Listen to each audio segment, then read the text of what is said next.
علیکم ورحمۃ اللہ وبرکاتہ۔ میرے پیارے عزیز طلباء، میں آپ حضرات کی بارگاہ میں جلالین شریف لے کے حاضر ہوا ہوں۔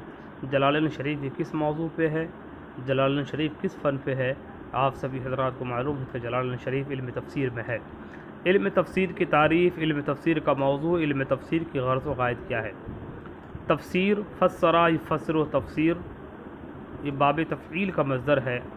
فسرا یفسر و تفسیر، جس کا معنی واضح کرنا، خلاصہ کرنا، بے حجاب کرنا۔ اصطلاحاً تفسیر اس علم کو کہا جاتا ہے جس علم کے ذریعے قرآن مقدس کے معنی کو واضح کرنا ہے۔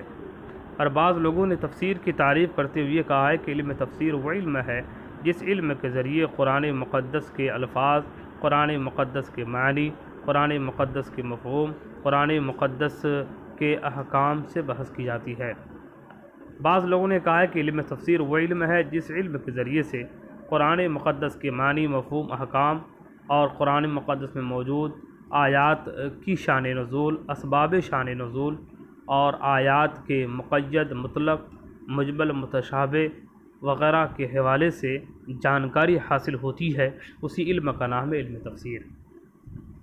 اور علم تفسیر کی ایک تعریف یہ بھی کی گئی کہ علم تفسیر وہ علم ہے جس علم کے ذریعے بقدر طاقت بشری اللہ کی مراد تک پہنچ پانا، اسی کا نام ہے علم تفسیر۔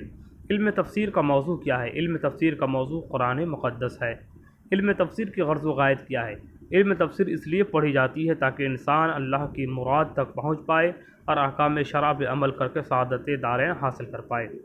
علم تفسیر کے حوالے سے میں نے آپ حضرات تک باتیں رکھی، اب ذرا یہ سمجھنا ہے کہ تفسیر کی کتنی قسم ہے۔ تفسیر کی دو قسم ہے، اولاً ایک ہے تفسیر شرعی اور ایک ہے تفسیر غیر شرعی۔ تفسیر غیر شرعی سے مراد تفسیر بالرائے جو عند شرع حرام ہے، اور ایک ہے تفسیر شرعی یعنی عند شرع جو جائز ہے، اس کی چار قسم ہے۔ تفسیر القرآن بالقرآن، قرآن کی تفسیر کرنا قرآن کے ذریعے۔ تفسیر القرآن بسنہ، قرآن کی تفسیر کرنا سنت کے ذریعے یعنی احادیث مبارکہ کے ذریعے۔ تفسیر القرآن باقوال صحابہ، قرآن مقدس کی تفسیر کرنا صحابہ کرام کے اقوال کے ذریعے۔ تفسیر القرآن باقوال تابعین، قرآن مقدس کی تفسیر کرنا تابعین کے اقوال کے ذریعے۔ میرے پیارے عزیز طلباء، تفسیر کی جو چار قسمیں ہوئی، ان چار قسموں میں سے پہلی، دوسری، تیسری یعنی یہ تینوں قسمیں عند شرع جائز ہیں، اور جو چوتھی صورت ہیں اگر تابعی یا تبع تابعین روایتاً تفسیر کرتے ہیں تو عند شرع یعتبر ہے، اگر روایتاً نہیں درایتاً کرتے ہیں تو عند شرع لا یعتبر ہے۔ اب آگے ذرا سماعت فرمائیں۔ تفسیر اور تعویل، تعویل میں کیا فرق، تفسیر اور تعویل میں کیا فرق ہے؟ تعویل اولا یعول تعویل، باب تفعیل کا یہ مصدر ہے جس کا معنی لوٹنے کے آتا ہے۔ تعویل کی اصطلاحی تعریف، تعویل کس کو کہا جاتا ہے؟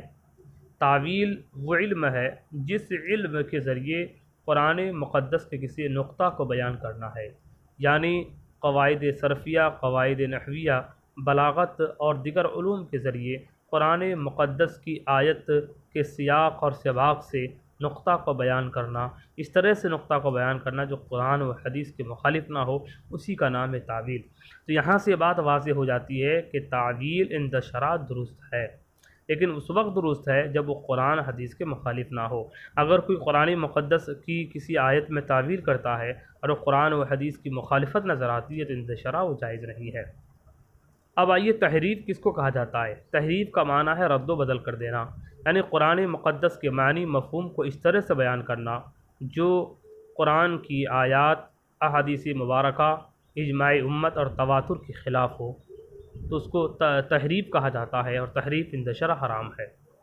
جیسا کہ تحریف کی مثال ولاکن رسول اللہ و خاتم النبیین، خاتم النبیین کا معنی عند العلماء اور عند الصلحاء اور عند الحدیث، عند الآیہ اور عند المجتہدین یہی ہیں، اور اجماع امت اسی پر ہے کہ ہمارے آقا صلی اللہ تعالیٰ علیہ وسلم آخری نبی ہیں، ہمارے نبی کے بعد کوئی نیا نبی نہیں آ سکتا۔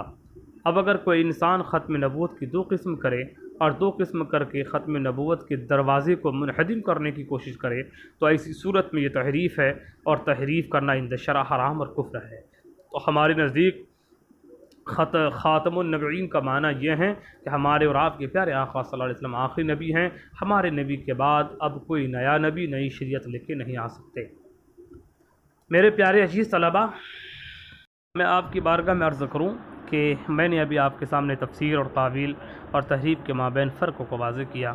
آپ سے گزارش ہے کہ آپ حضرات ان چیزوں کو بغور سماعت کریں اور اچھی طرح سے آپ الحمدللہ حمدا موافیا لنعمہ، تمام تعریف ثابت ہے اللہ تبارک و تعالیٰ کے لیے، اللہ تعالیٰ کی نعمت بالفعل پر، مکافیا لمزید ہی اور آئندہ حاصل ہونے والی مزید نعمتوں پر، والصلاۃ والسلام علی محمد، اور درود و سلام نازل اللہ کے رسول محمد عربی صلی اللہ تعالیٰ علیہ وسلم پر، وآلہ اور ان کے آل پر، وصحبہ اور ان کے اصحاب پر، وجنودہ اور ان کے لشکروں پر۔ حاذا مشتدت الیہ حاجت الراغبین، یہ یعنی ماحود ذہنی جس کی جانب خواہش مندوں کی حاجت سخت تر ہو گئی، فی تقبیلۃ تفسیر القرآن الکریم الذی الفہ الامام العلامۃ المحقق جلال الدین محمد بن احمد المحلی شافعی رحمہ اللہ تعالی۔ قرآن مقدس کی اس تفسیر کی تقبیل میں جس کو امام علامہ محقق جلال الدین محمد بن احمد محلی شافعی رحمہ اللہ تعالی انہوں نے تعلیف کی، و تتمیم ما فاتہ، اور تفسیر کے اس حصہ کے تتمیم کی تقبیل میں رغبت رکھنے والوں کی رغبت سخت تر ہو گئی، ما فاتہ، جس کی تکمیل کسی وجہ سے علامہ سے نہ ہو سکی، وہو من اول سورۃ البقرہ، اور وہ سورہ بقرہ سے الی آخر الاسراء سورہ اسراء تک، بتتمۃ تتمہ کے ذریعے علی نمطہ ہی کے طرز پر، من یعنی من ذکر ما یفہم بھی کلام اللہ، یعنی اس طرح سے ذکر ہونا ہے جس کے ذریعے سے اللہ کا کلام سمجھا جائے، والاعتماد علی ارجح الاقوال، اور اقوال میں سے راجح قول پر اعتماد کیا جائے، واعراب ما یحتاج الیہ، وذکر اعراب، اور اس اعراب کا ذکر کیا جائے جس کی جانب